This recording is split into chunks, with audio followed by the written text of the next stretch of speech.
This is a postscript to yesterday. Those of you who have done your Jeremiah reading today will have read in Jeremiah 31 and verse 31, so easy to remember, isn't it? 31, that when Elijah goes out to collect scattered Israel, or Ephraim, as they're called prophetically, Yahweh is going to make with them, it says, a new covenant.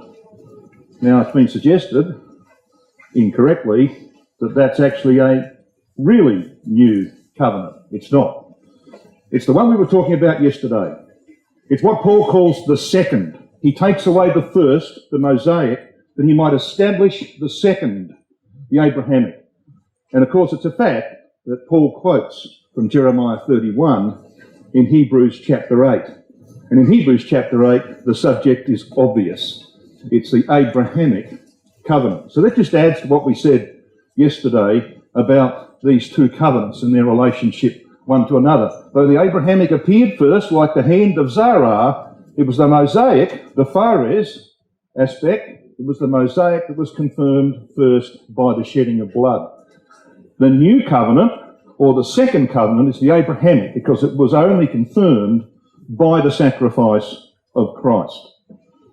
Would you join me in Luke chapter 15 to begin our studies today on this scourged son received? Now, you're all aware, of course, that there's a series of 5 parables here in Luke chapter 15 and 16. They're all interrelated. They're called the parables of the lost.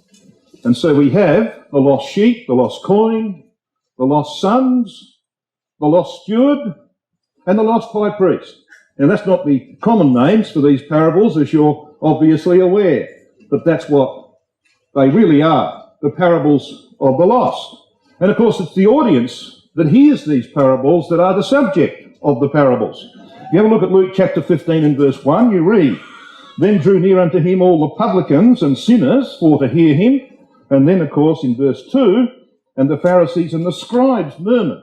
So you have the two classes who are the subject of this series of 5 parables. Judah, our subject for this week, brothers and sisters, fits both sons.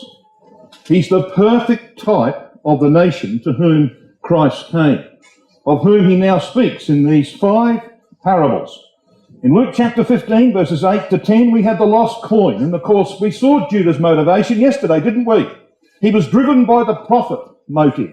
And in Luke chapter 16, our Lord Jesus Christ isolates the real problem of the scribes and the Pharisees. He says, "You're covetous." They were covetous. Of course, it wasn't just money that they were covetous for, as we saw or mentioned yesterday as well. And so we have the lost coin. Coin because of that fact. Lost inside the house. Remember, that's where the coin was lost, inside the house.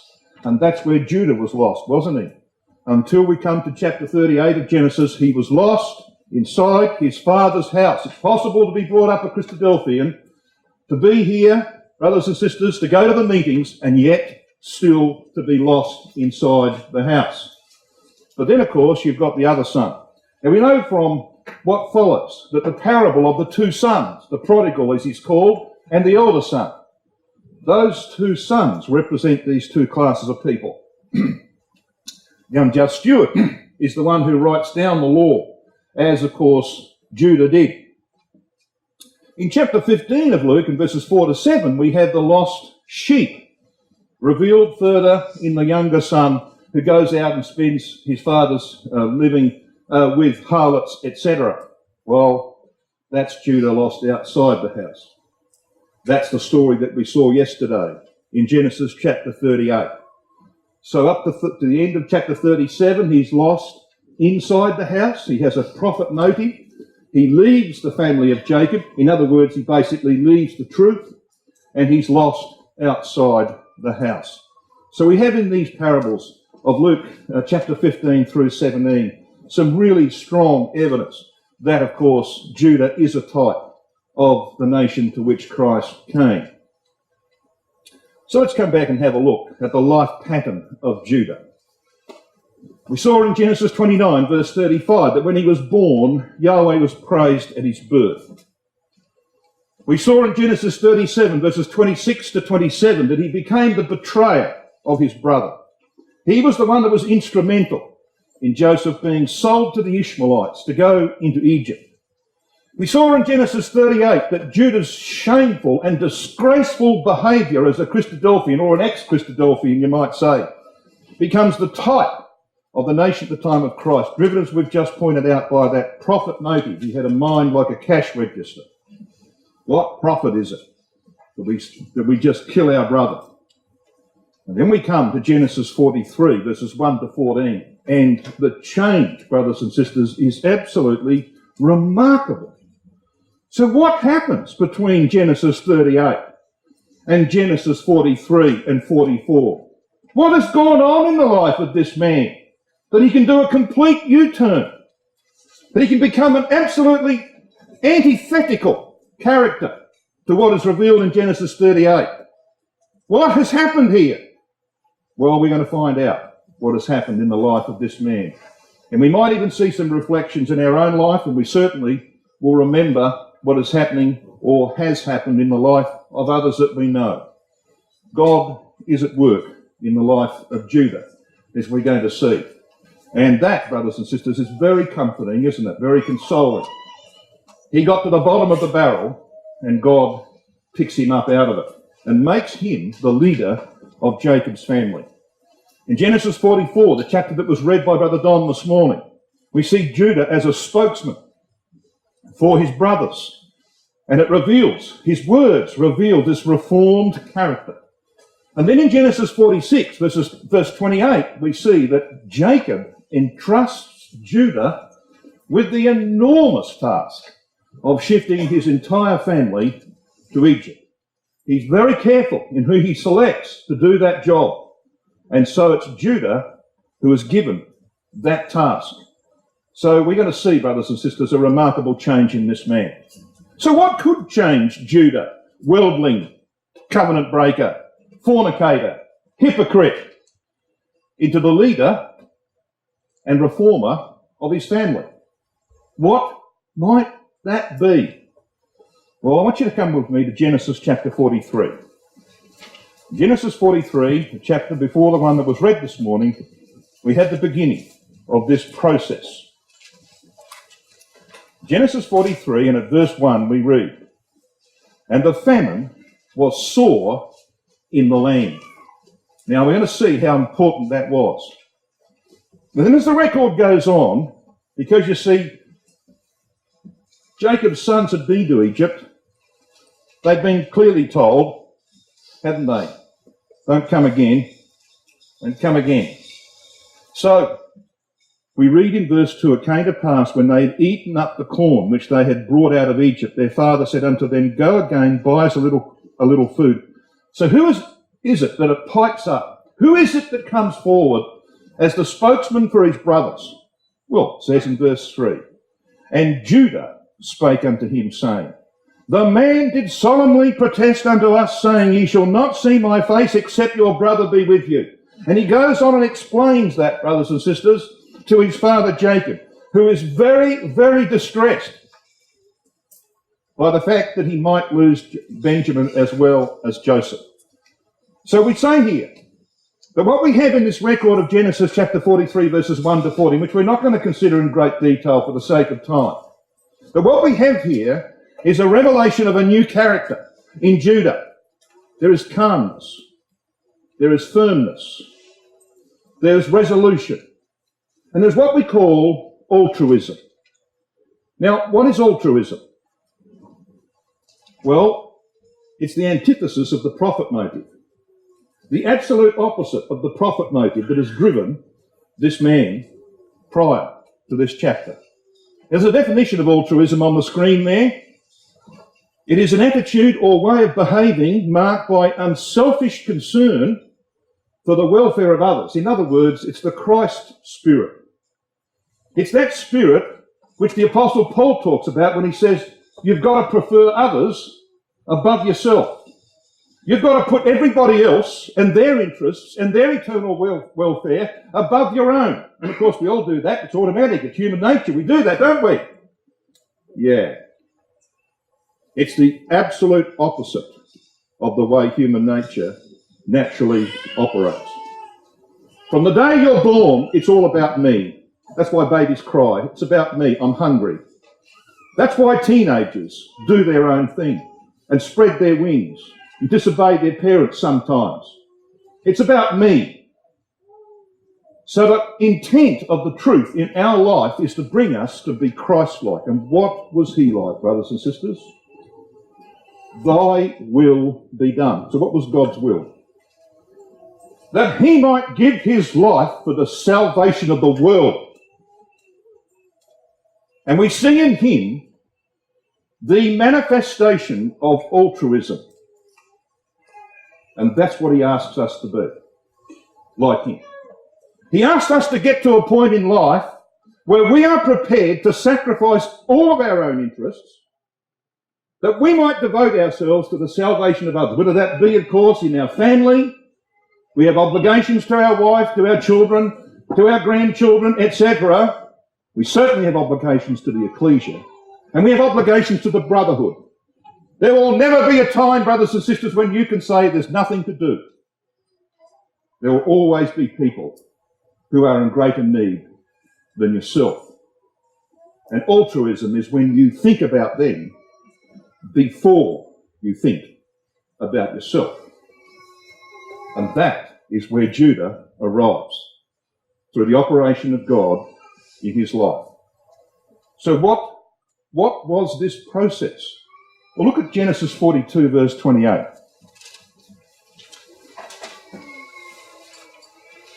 And he said unto his brethren, my money is restored, and lo, it is even in my sack. And there, Joseph's brothers' heart failed them, and they were afraid, saying one to another, what is this that God hath done unto us? Now there's the beginning. When we come to realise that the things that are happening in our life are by the hand of God, including the disasters that occur to us, especially the disasters that occur to us, then we begin a process by which we can be recovered from selfishness to altruism. It's a long process. It took many years for this to happen to Judah. It's a painful process. It's very uncomfortable. But when you get to the end, you can come to the characteristics that are now manifested in Judah. But it demands that we recognise the hand of God in our affairs. So when we go on in Genesis 42, and you read down from verses 29 to 38, as Jacob hears the story of their time in Egypt, he descends into self-pity. Have a look at verse 35. It came to pass, they emptied their sacks. Every man's silver was in his sack. And this is what Jacob says in verse 36. Jacob, their father, said to them, me have ye bereaved of my children. Joseph is not, and Simeon is not. For Simeon, of course, was locked away. You know why Joseph chose Simeon? Because he was the most violent one of his brothers. It was Simeon who led Levi into the city of Shechem and butchered the men thereof.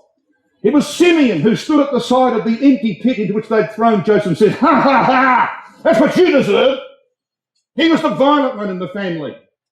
So Joseph singles him out and says, right, mate, you're in the clink. You're in the cooler. Until you learn not to be violent. See, that's why he's left in Egypt. Very, very selective. And so Jacob pours out this self-pity. He says at the end of verse 36, Joseph is not, Simeon is not, and you want to take Benjamin as well? All these things are against me. And his sons are watching on. A man with a broken heart. He's had a broken heart for 22 years. Inconsolable grief. He never, ever got over it. And you see, his sons had been there when Rachel died at Ephratah, just short of Bethlehem. They saw the grief of Jacob. When they came back with the blood-spattered Ketanette, they saw the grief of Jacob. It was an ongoing grief. He treasured Joseph because of his love for Rachel. And now Joseph was gone. And now the prospect of Benjamin going. They had seen that for years, for decades. And at last, it's digging into them, and especially into Judah. And Reuben, of course, he's the firstborn. He steps forward and says, okay, Dad, I've got the answer for you. Look what he says in Genesis 42, verse 37. And Reuben spake unto his father, saying, Slay my 2 sons, if I bring him not to thee. Deliver him into my hand, and I will bring him to thee again. What an idiot. He's suggesting that Jacob's going to lose 2 more of his family if the wheels fall off. You see, Jacob says, get out of my way. I'm not interested in that kind of foolish proposition. But when you come to chapter 43, we read from verse 8. We read in verse 8 that Judah said unto Israel his father, Send the lad with me, and we will arise and go.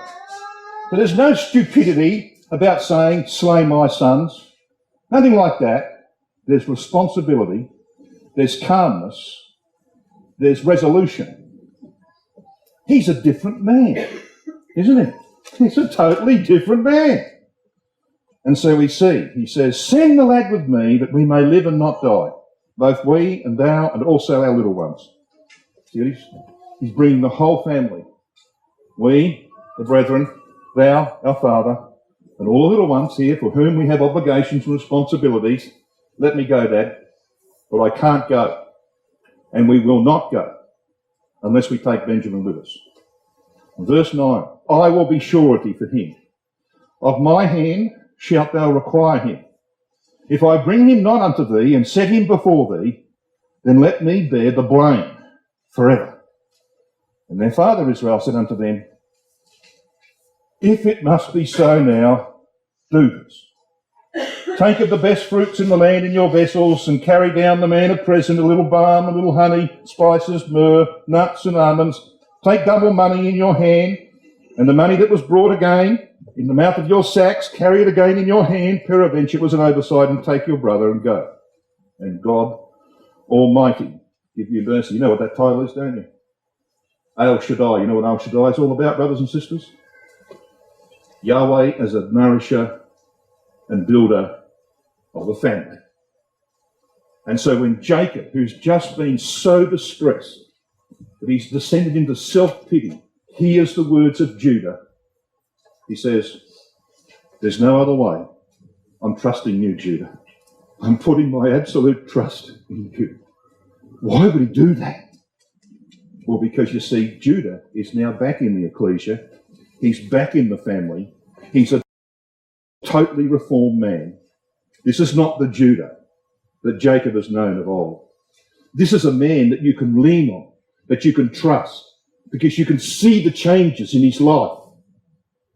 What a story that is, eh? And so we're going to have a look in a moment at Genesis 44.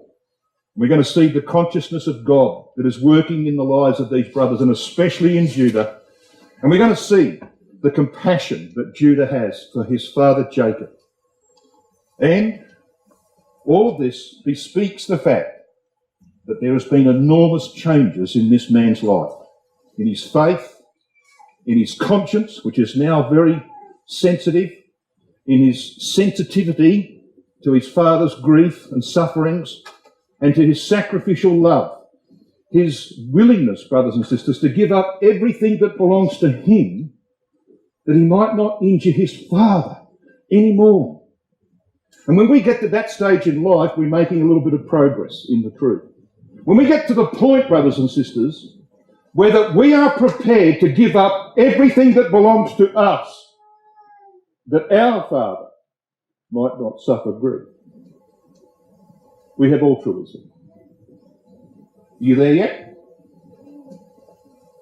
Can you say, in all honesty, that you're there yet? That your whole life is devoted to the well-being, the spiritual well-being of other people? Can you say that? Well, we're going to see it in Judah. So how did this happen? How did this happen? Well, because of this. The disasters that God brought into his life. The unusual divine intervention in the death of and Onan. He must have thought about that. God was at work. I mean, when does this ever happen?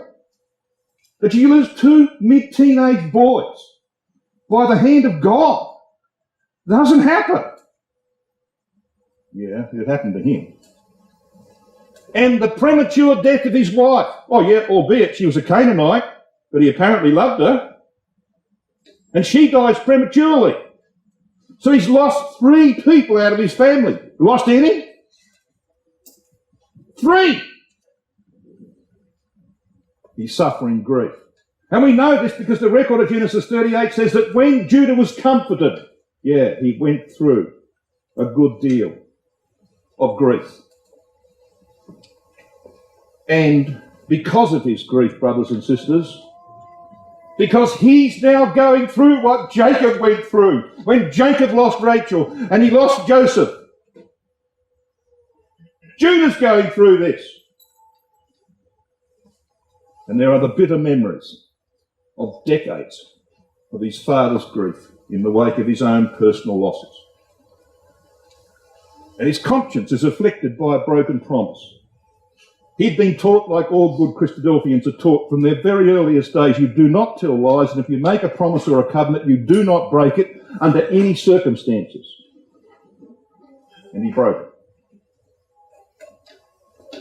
And there's his exposure and humiliation as a one-off fornicator and a hypocrite. And you know, brothers and sisters, there's something very important about public humiliation, isn't there? In this humanistic world in which we live, which is creeping into our brotherhood very rapidly, people try and hide the things that go wrong. Well, don't expose it to the ecclesia. You know? Just push it, shove it under the carpet. You'll make these people uncomfortable. We're now reading in Mark chapter 5 today, Jesus deliberately made someone very uncomfortable. The woman with an issue of blood, remember her? She comes and surreptitiously touches the hem of his garment. She's healed. She knows she's healed. And she tries to slip away. And Jesus says, who touched me? His disciples said, Lord, be reasonable. Look at the crowd.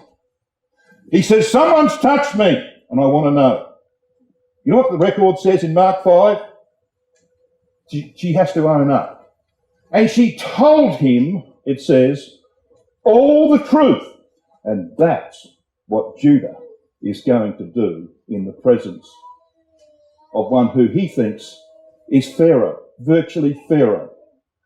He's going to make a public confession of all his past failings and of their stupidity and what they did to their father and to their younger brother. It's all going to come out in the open. But that's not what happens today, is it? You are far better off being exposed publicly because of the effect it's going to have on you. And if you don't believe me, just wait, because if we do get to the end of this session this morning, you're going to see it happen in Genesis 49. And the last thing that happens is those words we read. And there was a famine.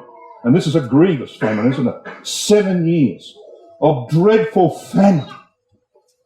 And that famine destroyed everything which he had built up. His life's assets, his worldly prospects were all gone. God was at work in the life of Judah. And he can work in your life and mine. But sometimes it's not very comfortable. You know when you can get more comfort, brothers and sisters? You know when you can actually be relieved of the discomfort? Being honest before God and everyone else as to where you've come from and devoting your life for the spiritual benefit and eternal welfare of everyone else.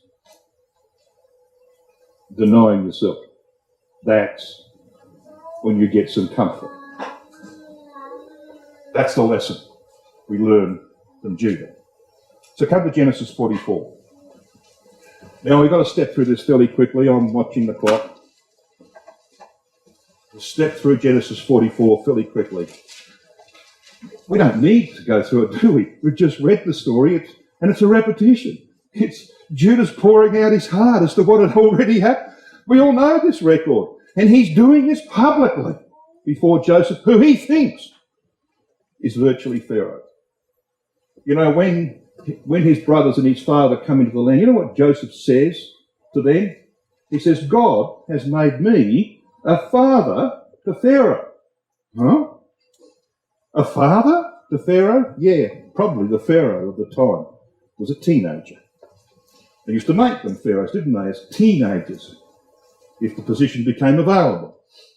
We got King Haman, who was a teenager, died at 19, was it?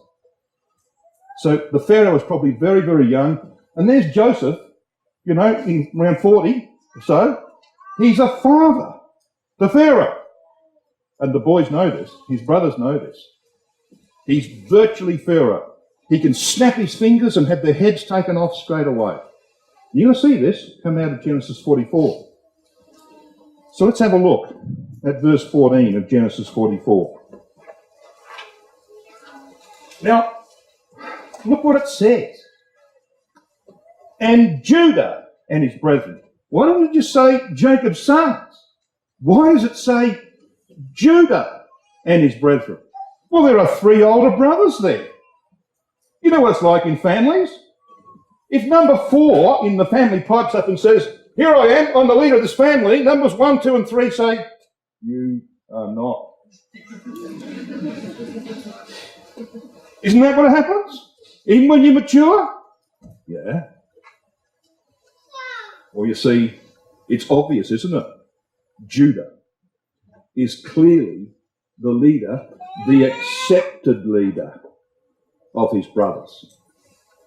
Nobody objects to him being in the forefront.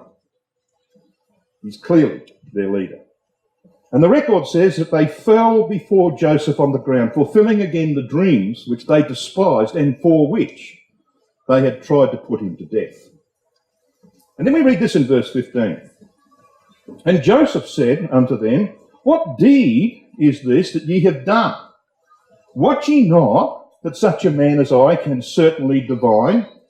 And that's not a great translation. There's a better translation on the screen. It's Young's literal translation. It says this. Have ye not known that a man like me doth diligently observe? And you see, Joseph's words actually help frame what we then read of Judah's response.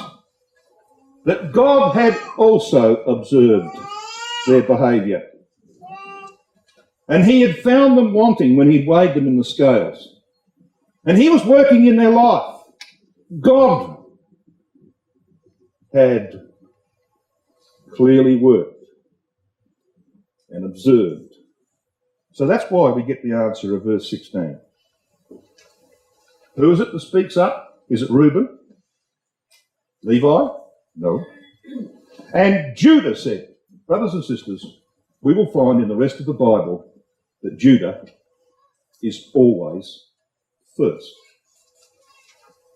Always. Why?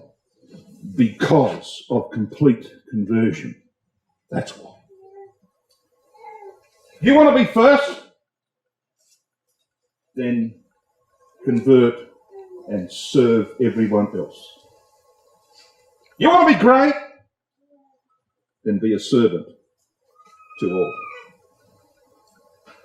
That's the principle.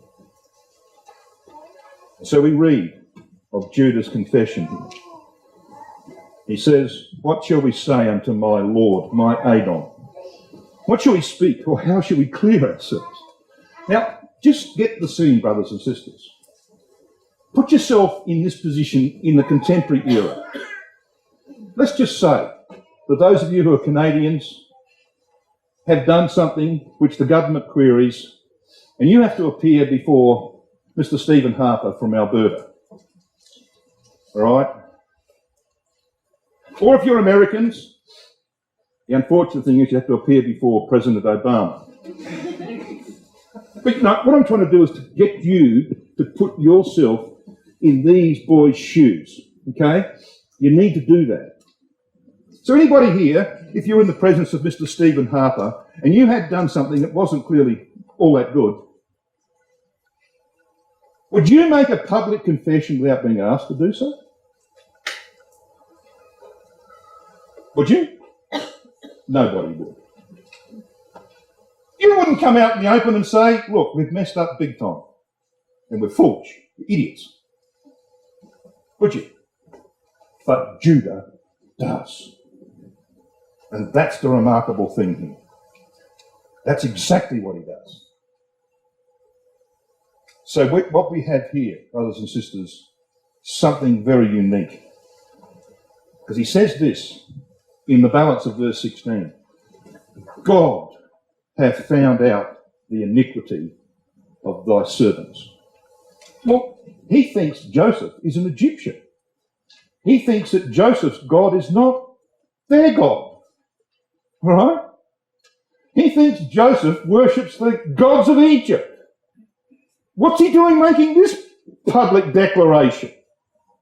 God, our God, Jacob's God, hath found out the iniquity of thy servants. I don't think anybody in this room would ever do that in front of some public figure in our society today. But Judah does. He goes on to say, behold, we are my Lord's servants, both we and he also with whom the cup is found. And he said, let not be.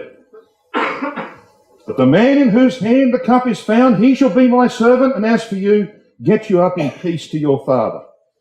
And the principle here, brothers and sisters, if I might just labour this, and I'm probably labouring a little bit too much, but if I might just labour it, it's the principle of Proverbs chapter 28, verses 13 and 14. Now, I'm shooting myself in the foot here because this will take time, but I think we should look at this passage. Proverbs 28. I regard this as being one of the most important little passages in the whole of the Word of God. There are others like it, but this has been very important to me. Verse 13 of Proverbs 28 says, he that covereth his sins shall not prosper. That word sins there is pesha. It means revolt or rebellion. Rotherham translates it transgressions. He that covers his transgressions shall not prosper. David found that out, didn't he? His bones were eaten out. But whoso confesseth and forsaketh them, so there are two steps there, confession and forsaking. In other words, saying to God, look, I messed up. I really failed, but I don't want to be like that. I mean, you might go and do this again, but at the time, you're sincere and say, I do not want to be like that. Then it says this, shall have mercy. It doesn't say might have mercy. It's a possibility that there might be mercy. Maybe God will be gracious. It says he shall have mercy. Happy is the man, happy is the Adam that feareth always. You know what that word always is? It's the word to me that Brother Roger's been talking about. It's the word that's rendered continually under the law, a continual burnt offering. But he that hardeneth his heart, which by the way is the word used of Pharaoh, hardening his heart, shall fall into mischief. So come back and have a look and see what happens here. Joseph gives everyone except Benjamin an amnesty to return back to the land of Canaan. What he does? He says in verse 17 of Genesis 44, I only want to keep the man in whose sack the cup is found, Benjamin. Benjamin's going to stay, all of you, including Simeon, who's been locked up for 12 months, you can all go home. What do you reckon this is, brothers and sisters? It's a test of character. Because you see, they're given an amnesty, an opportunity to escape. But you see, they can't do that. At least Judah can't do this. Because in Judah's mind, he thinks, what if we turn up at home to the house of Jacob without Benjamin? What's going to be the effect on our father of turning up without Benjamin? He will be shattered and it might kill him. We can't do that. I'm not going to do that. This is a changed man, isn't it? So that's what we read in verse 18. Now this is probably, as you'll see in the yellow comment of Adam Clark, this is probably one of the most sensitive passages in the whole of the Word of God. Certainly Adam Clark thought so. He said, it is perhaps one of the most tender, affecting pieces of natural oratory ever spoken or penned. So when we read in verse 18, then Judah came near unto him and said, O my Adon, let thy servant, I pray thee, speak a word in my Lord's ears. You got a picture of that? Can you see what's happening here? You've got these brothers standing in a clump, and there's Joseph sitting on a throne with all the regal power of Egypt, surrounded by his servants, and Judah comes to him. He sidles up to him and says, can I just speak in your ear for a while? Please, don't kill me. Can I speak in your ear?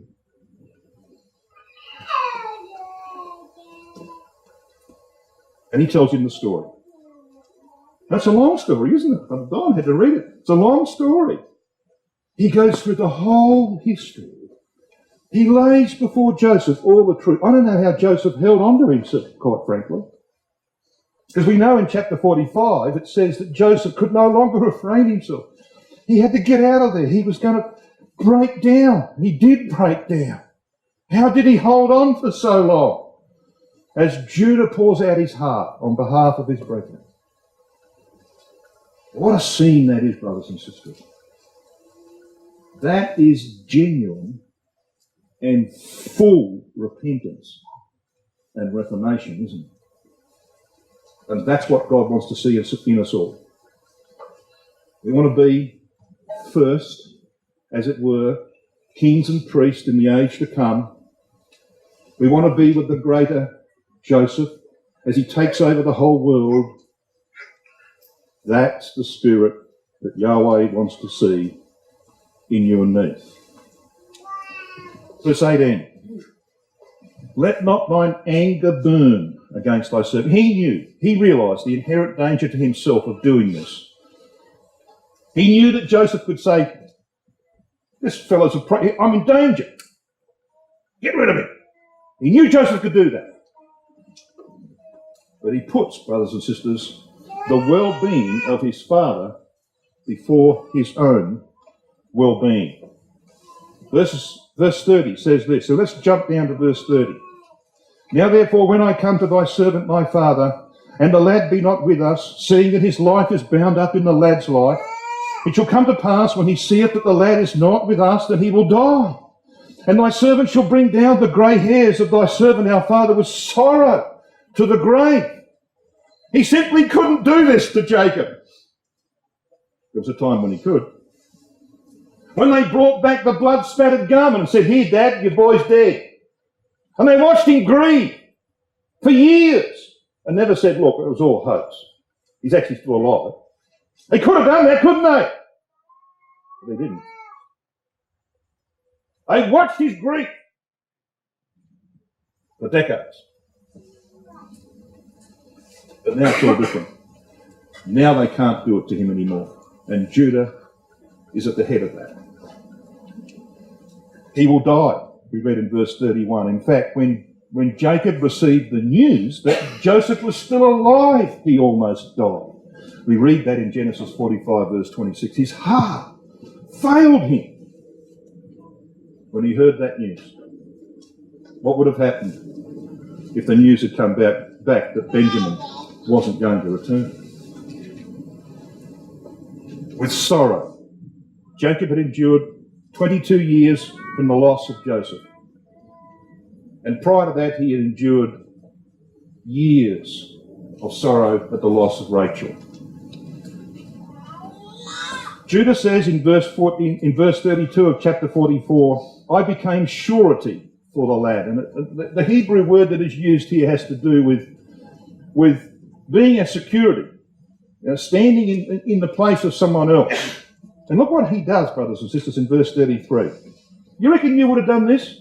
If you were in this situation, if Joseph said to you, look, all of you can go home, I'm just going to hold Benjamin, you can go home and continue on with your lives, I'll just keep Benjamin. You reckon you would have done this? Verse 33. Now therefore I pray thee, let thy servant abide instead of the lad a bondman to my Lord. And let the lad go up with his brethren. For how shall I go up to my father, and the lad be not with me, lest peradventure I see the evil that shall come on my father. In other words, Judah was prepared to sacrifice his own life, his home, his wife, his family, his birthright, everything. He was prepared to stay in Egypt and send Benjamin home. You done that? You do that? If you were faced with that? Be honest with yourself. That's all true, is it? There was a man who did that, wasn't there? There was a man, and he came from the loins of Judah. He's called the Lion of the tribe of Judah. Yeah. So to where does such complete conversion lead, brothers and sisters? Or Jacob, in Genesis 46, verse 28, sent Judah before him. He entrusts to Judah all of the arrangement. You think about this, probably hundreds of people involved, lifting up the whole camp in the land of Canaan in a time of famine, lifting it all up and carrying it down to Egypt. To whom would you give that job? Well, to whom do you give the job of setting up Watchham Lake Bible School? The tent that we have our meetings in. Who would you give that to? Someone you can trust. Someone you can trust, absolutely. Judah's a changed man. And they come, of course, into the land of Goshen on the east of the Nile Delta. I'm going to move on. Let's come to Genesis 49.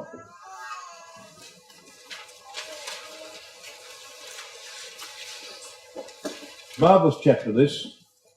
Jacob's prophecies of the latter days, in which the work of God in the lives of the sons of Jacob is prominent. And for that reason, brothers and sisters, 3 sons are blessed. I want you to have a look, if you wouldn't mind, at Genesis chapter 49 and verse 28. It says this. This is the wrapper of Jacob's blessings of his son. It says, all these are the 12 tribes of Israel, and this is that their father spake unto them and blessed them. Everyone according to his blessing, he blessed them. I don't think that Reuben, Simeon and Levi thought that what Jacob said to them was a blessing. But it actually was. It is better to be exposed for what you really are and to repent than to conceal it and be rejected at the judgment seat of Christ. Judah had been through that process himself, hadn't he?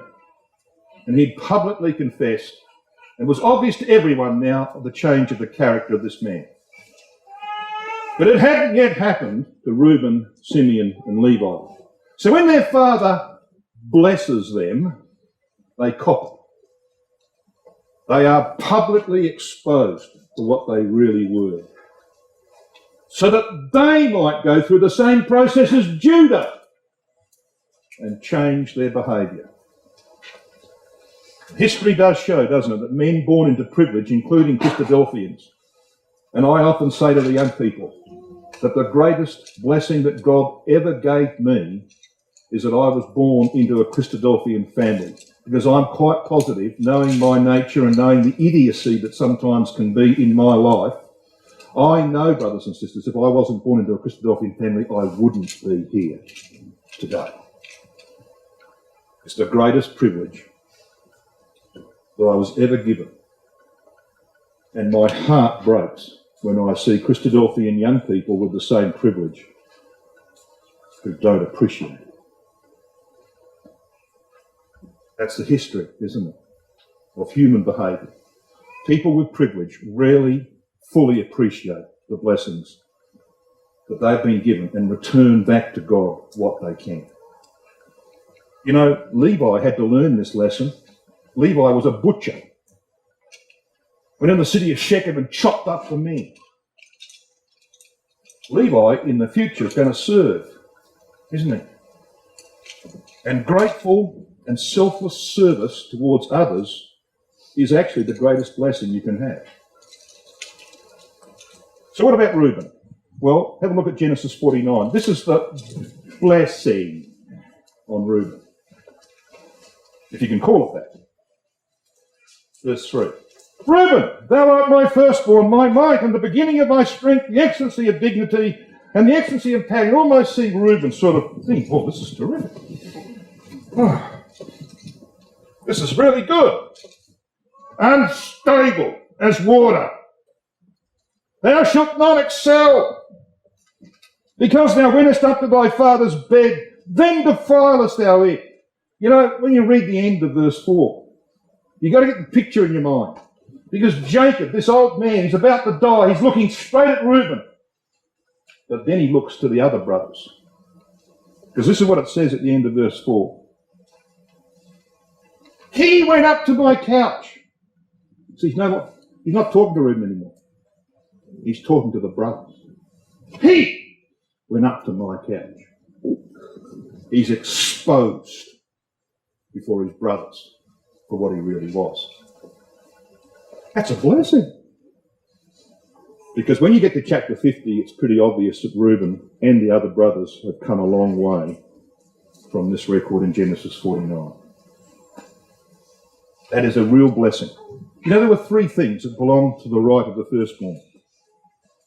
There was the priesthood, which was given to Joseph initially, and then to the family of Levi, family of Aaron in particular, in the nation later on.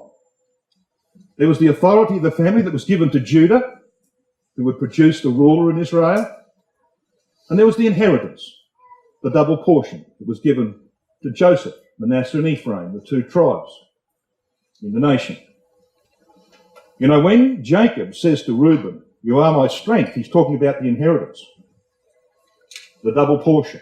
The reason he gave the firstborn a double portion is that he might promote the interests of the family. It wasn't for himself. He might promote the interests of the family. That was given to Joseph. The dignity that's made mention of in verse 3 is actually about the priesthood, eventually given to the tribe of Levi. And the power is the authority that was given to Judah. So Reuben represents natural Israel replaced by Christ as God's true firstborn, high priest, and king of Israel. The term firstborn just happens to occur in Jacob's life 13 times. 13 is the number of rebellion. And Jacob is sorting out the rebellion of his firstborn. But when he's doing it, brothers and sisters, Jacob, becomes the true firstborn of the Abrahamic family. You know why? In this record of Genesis 48 and 49, which are all one context, the name Jacob, the natural name, the man who was the heel catcher, that God spent 147 years trying to get his hand off Esau's heel, the name Jacob occurs 7 times. 7, covenant number. Guess how many times the name Israel occurs? The name that talks about the prevailer with God. The name that speaks eloquently of the workings of God in your life to make you a prince, a prevailer with God. 14. A double portion. Jacob 7, Israel 14 times. This man, Reuben, had to learn some lessons. He had learned them from his father. He could learn them from Judah. The tribe of Reuben was among the first to go into captivity by the hand of the Assyrians, we read in 1 Chronicles 5:26. And brothers and sisters, Reuben has a future. There is Reuben's inheritance in the land, in the future. And if you have a look at that little red, you see the little red circle here? That was where Reuben had his inheritance originally. Went into captivity, never seen again, but the future looks pretty good. Reuben is up here. He's just north of the tribe of Judah. So things happened in his life, didn't they? But what about Judah? Well, Judah's got to be first. Right next door to the holy oblation and the prince's portion. You see, the territory of Judah is going to be subsumed, the old territory of Judah is going to be subsumed by the prince's portion. We read that in Zechariah 2 verse 12. You know what it says there? Yahweh shall inherit Judah. And to the north, and we'll talk more about the wonderful way that Yahweh has structured this land. If I was doing this, if you'd given me a sheet of paper and said, design the 13 cantons of the kingdom, I would have had 6 above the holy oblation and 6 below. Idiot. The 6 is the number of man. No, there's not 6 above and 6 below. There's 7 above and 5 below. I'll let you work that one out for yourselves. And we'll come back, brothers and sisters, tomorrow and have a look at the balance of Genesis 49 in relation to Judah.